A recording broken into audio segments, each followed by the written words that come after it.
Munoitwa ani mudhara? Ndoitwa Sauro Pazuva. Munoita basa rei? Basa rangu nderekubika masambusa ndichitengesa. Mogara? Ndogara muno Mbare muna 40 ndakatoraramiramu. All right. Ndatone 29 years.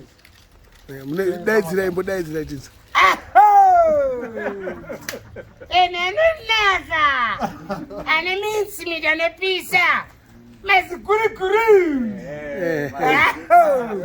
akakurya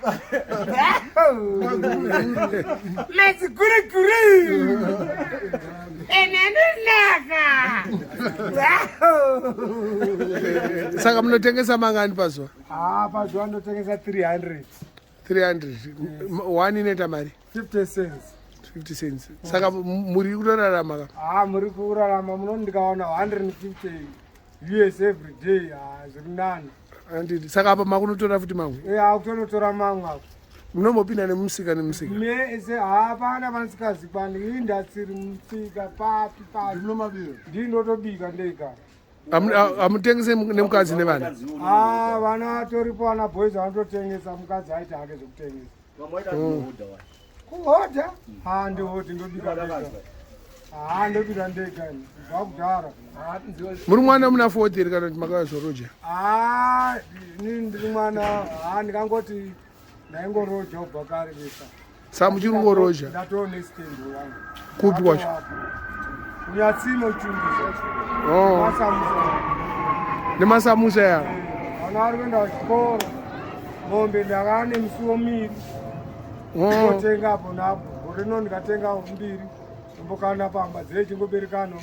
Nouya anotenga 2, 21. Ndo bhendi racho. Kumushande kupi? Kumusha mabhoira.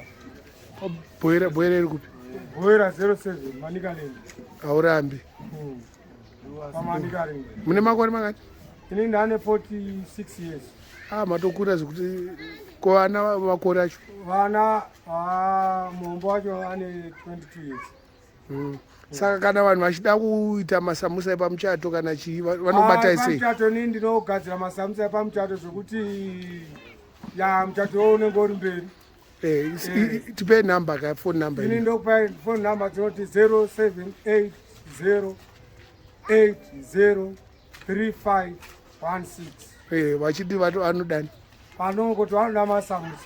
Handiti ka? Enda urirambe. Kana kuti aho! Petsaiki? Anonaka! Anobva angoziva kuti one time. Aiwa, maita basa.